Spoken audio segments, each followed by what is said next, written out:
Halo, Assalamualaikum. Ketemu lagi di Pejuang ASN. Nah, kali ini kita akan membahas salah satu materi TWK, yaitu Pancasila.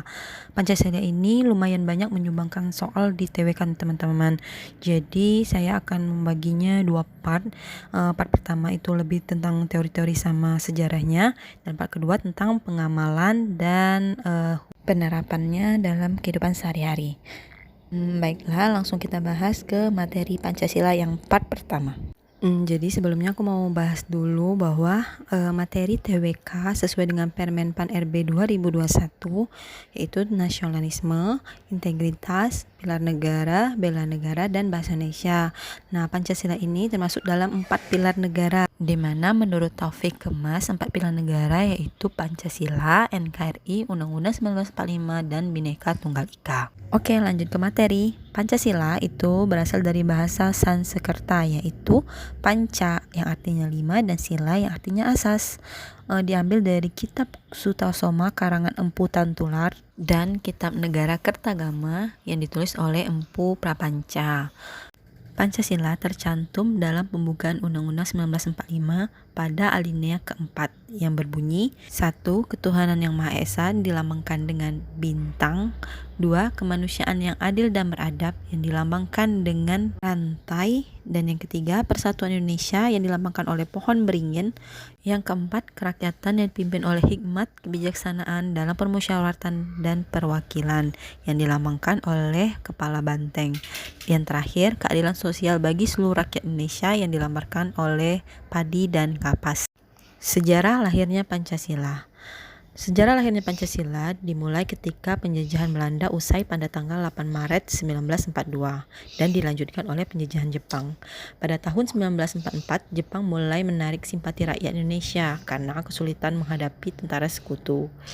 Jepang kemudian memberikan janji kemerdekaan yang diucapkan pada tanggal 7 September 1944 oleh Perdana Menteri Kaiso yang dituangkan dalam maklumat Gunsekai, di mana pada maklumat tersebut dimuat pembentukan Badan Penyelidik Usaha-Usaha Persiapan Kemerdekaan Indonesia atau BPUPKI yang dalam bahasa Jepangnya Dokuritsu Jumbicho Sakai, yang diketuai oleh Dr. Rajiman Widyo Diningrat dan wakilnya Suroso dan Ichibangase dari Jepang. BPUPKI mengadakan sidang pertama pada tanggal 29 Mei 1945 sampai 1 Juni 1945. Yang pada sidang ini dibicarakan khusus tentang calon dasar negara untuk bangsa Indonesia setelah kemerdekaan. Ada 3 usulan calon dasar negara dari Supomin, yaitu Soekarno, Supomo, dan Muhammad Yamin. Dalam sidang pertama tersebut, terbentuklah suatu panitia untuk merumuskan kembali Pancasila sebagai dasar negara yang beranggotakan 9 orang yang disebut Panitia 9 yang diketuai oleh Insinyur Soekarno. Dan adapun anggota Panitia 9 yaitu Insinyur Soekarno, Muhammad Hatta, A.A. Maramis, Wahid Hashim, Muhammad Yamin, Abi Kusno Cokrosojoso, Agus Salim, Ahmad Subarjo, dan yang terakhir Abdul Kahal Muzakir. 9 orang ini sering aku singkat Sutamis Wamin Abigus Matdul. Pada tanggal 22 Juni 1945, Panitia 9 melanjutkan sidang dan berhasil merumuskan calon mukadimah hukum dasar yang lebih dikenal dengan Piagam Jakarta. Isi Piagam Jakarta inilah yang dijadikan isi Pancasila kecuali pada sila ke-1. Terjadi perubahan dari ketuhanan dengan kewajiban menjalankan syariat Islam bagi pemeluknya menjadi ketuhanan yang Maha Esa. Dan yang mengusulkan perubahan sila pertama ini adalah Muhammad Hatta. Perubahan ini terjadi karena adanya penentangan dari tokoh-tokoh yang berasal dari timur. Karena menurut mereka, sila pertama ini akan membuat gesekan yang berasal dari pemeluk agama non-muslim. Pada tanggal 18 Agustus 1945, PPKI mengadakan sidang dan menetapkan 1. Mengesahkan Undang-Undang 1945 dengan perubahan A. Kata mukadimah diganti menjadi pembukaan. B. Sila 1 pada alinea keempat menjadi ketuhanan yang Maha Esa. C. Pasal 6 ayat 1, Presiden adalah orang Indonesia asli dan beragama Islam diganti menjadi Presiden ialah orang Indonesia asli saja. Yang kedua, menetapkan atau memilih Presiden dan Wakil Presiden. Atas usul Otto Iskandar-Dinata, Insinyur Soekarno dan Muhammad Hatta menjadi Presiden dan Wakil Presiden Indonesia yang pertama. Dan yang ketiga, menetapkan Komite Nasional Indonesia Pusat sebagai musyawarah darurat. Usulan-usulan perumusan Pancasila, yaitu antara lain: 1. Muhammad Yamin pada tanggal 29 Mei 1945 yang berisi pertama peri kebangsaan, peri kemanusiaan, peri ketuhanan, peri kerakyatan, dan kesejahteraan rakyat. Yang kedua oleh Mr. Supomo tanggal 31 Mei 1945 yaitu persatuan, kekeluargaan, keseimbangan lahir dan batin, dan musyawarah serta keadilan rakyat. Yang ketiga usulan dari Soekarno 1 Juni 1945 yang berisi 1. Kebangsaan Indonesia atau nasionalisme, 2. Internasionalisme atau pri kemanusiaan, 3. Mufakat atau demokrasi, 4. Kesejahteraan sosial, dan 5. Ketuhanan yang berkebudayaan. Nah, usulan dari Soekarno ini bisa diperas lagi menjadi trisila atau 3 sila, yaitu sosionasionalisme, 2. Sosiodemokratis, 3. Ketuhanan. Sering aku singkat Sonas Sodekeu, dan diperas lagi menjadi ekasila atau 1 sila, yaitu gotong royong. Kemudian ada juga hasil rumusan dari Panitia 9 yaitu Piagam Jakarta pada tanggal 22 Juni 1945 yang berisi 1. Ketuhanan dengan kewajiban menjalankan syariat Islam bagi pemeluk-pemeluknya, 2. Kemanusiaan yang adil dan beradab, 3. Persatuan Indonesia, 4. Kerakyatan yang dipimpin oleh hikmat kebijaksanaan dalam pemusyawaratan dan perwakilan, 5. Keadilan sosial bagi seluruh rakyat Indonesia. Nah, Piagam Jakarta inilah yang akan menjadi dasar negara di pembukaan Undang-Undang 1945. Hanya saja sila pertama saja yang diganti. Oke, lanjut kedudukan dan fungsi Pancasila. Adapun kedudukan Pancasila yang pertama itu sebagai falsafah hidup. Yang dimaksud dengan falsafah hidup yaitu keyakinan yang memiliki kebenaran. Yang kedua, pedoman hidup atau way of life, pedoman dalam bersikap dan bertingkah laku. Ketiga, sistem filsafat, yaitu Pancasila harus dipahami secara totalitas, satu kesatuan berdasarkan hierarki piramidal. Kemudian yang keempat, perjanjian luhur dibuat oleh founding father bangsa Indonesia. Yang kelima, dasar negara, di mana Pancasila sebagai dasar yang mengatur penyelenggaraan ketatanegaraan negara. Kemudian yang terakhir itu Pancasila sebagai sumber dari segala sumber tertib hukum. Adapun 2 pokok fungsi Pancasila yaitu Pancasila sebagai falsafah atau pandangan hidup, di mana Pancasila dipergunakan sebagai petunjuk atau pedoman kehidupan berbangsa dan bernegara yang meliputi berbagai bidang kehidupan. Pancasila juga merupakan satu kesatuan nilai. Jika Pancasila tidak dikaitkan dengan sila-sila lainnya, maka yang pertama, jika sila hanya diamalkan sila pertama saja, maka Indonesia akan menjadi negara yang menganut teokrasi absolut. Jika hanya sila kedua saja, maka Indonesia akan menjadi negara yang menganut kosmopolitanisme. Dan jika hanya sila ketiga saja yang kita amalkan, maka kita akan bersifat chauvinisme. Dan apabila sila 4 saja yang kita amalkan, maka Indonesia akan menjadi negara demokrasi liberal. Dan jika hanya sila 5 saja, maka Indonesia akan menjadi negara komunisme atau sosialisme. Dan selanjutnya Pancasila sebagai ideologi. Ideologi berasal dari bahasa Yunani yang diambil dari 2 kata yaitu idea dan logos. Idea berarti melihat, sedangkan logos artinya ajaran. Jadi Pancasila sebagai ideologi negara dapat diartikan sebagai suatu konsep tentang sistem nilai yang secara individu maupun kebersamaan dipandang sebagai prinsip hidup ideal yang dicita-citakan dan diinginkan untuk diwujudkan dalam kehidupan masyarakat dan negara.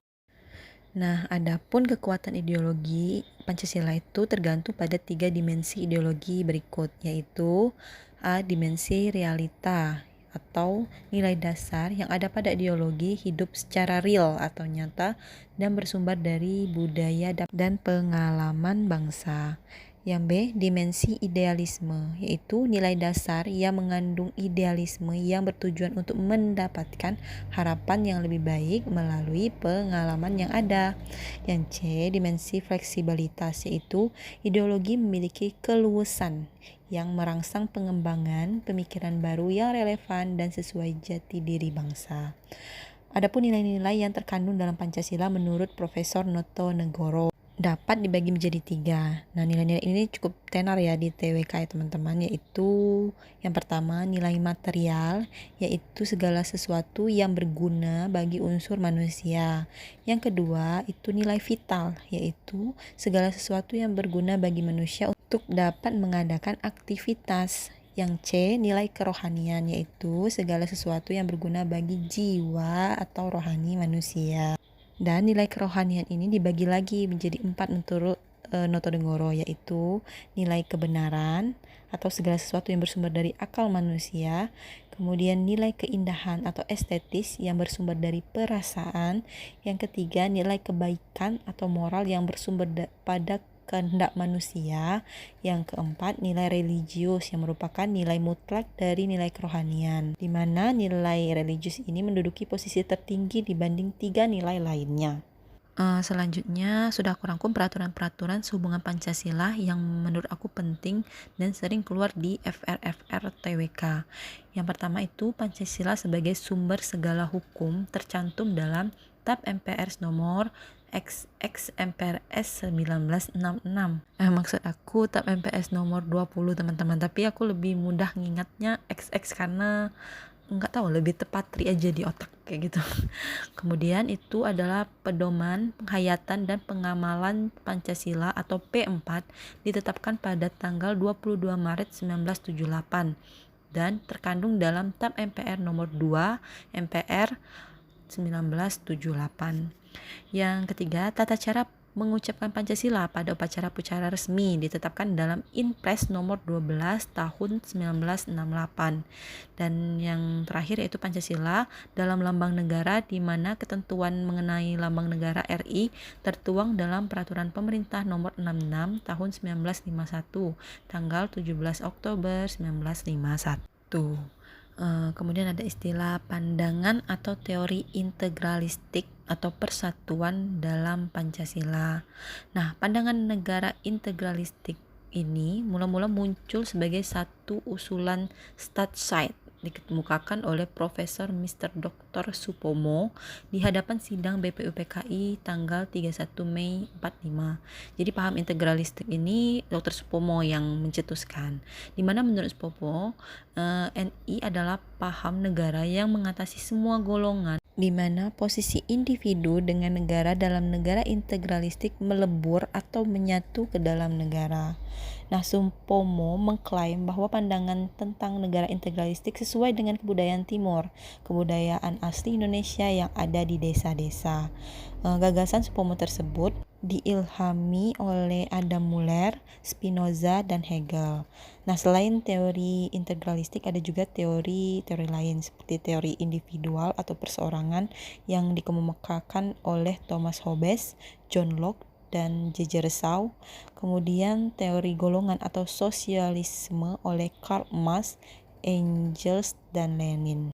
Oke, cukup sudah untuk materi Pancasila part 1-nya. Kita coba latihan soal dulu. Yang pertama, rumusan dan susunan Pancasila yang benar dan sah tercantum dalam A. Pidato Muhammad Yamin tanggal 29 Mei 1945, B. Piagam Jakarta, C. Pidato Bung Karno tanggal 1 Juni 1945, D. Pembukaan UUD 1945, atau E. Mukadimah Konstitusi Sementara RIS. Yap, jawaban yang benar adalah D. Pembukaan Undang-Undang 1945, yang dimana itu disahkan pada tanggal 18 Agustus 1945.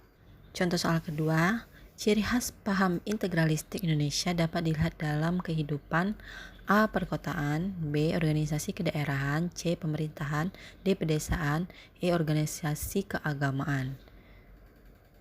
Yap, jawaban yang benar adalah D. Pedesaan, di mana paham integralistik itu adalah paham persatuan. Jadi kan kalau daerah pedesaan tuh memang lebih menyatu dibandingkan daerah perkotaan, lebih menyatu dibandingkan organisasi-organisasi lain. Soal ketiga, pedoman penghayatan dan pengamalan Pancasila ditetapkan pada tanggal A. 4 Maret 1978, B. 22 Maret 1978, C. 12 Maret 1978, D. 14 Maret 2978, maksudnya 1978 ini, dan E. 2 Maret 1978. Oke, jawabannya adalah yang B, 22 Maret 1978. Nah, masih ingat kan teman-teman pada TAP MPRS berapa? Yep, TAP MPRS nomor 2 tahun 1978. Soal keempat, Pancasila digunakan sebagai dasar untuk mengatur penyelenggaraan ketatanegaraan negara. Hal ini sesuai dengan kedudukan Pancasila sebagai A. Pandangan hidup bangsa, B. Moral pembangunan bangsa, C. Jiwa kepribadian bangsa, D. Dasar negara, E. Perjanjian luhur bangsa. Nah, ayo teman-teman jawab.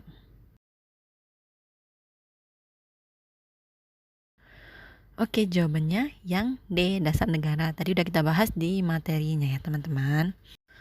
Soal kelima, sebagai dasar negara, Pancasila mengandung nilai kerohanian di dalamnya. Hal yang bukan termasuk nilai kerohanian adalah A. Nilai kebenaran, B. Nilai material, C. Nilai estetis, D. Nilai religius, E. Nilai moral. Yap, yang benar adalah B. Nilai material.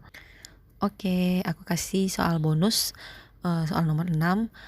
Buat teman yang tahu jawabannya bisa tulis di kolom komentar. Nah, itulah materi tentang Pancasila untuk part 1, dan insya Allah segera mungkin aku buat part 2-nya. Nah, buat teman-teman yang suka dan merasa video ini bermanfaat, bisa like, komen, dan subscribe biar aku tambah semangat buat bikin videonya.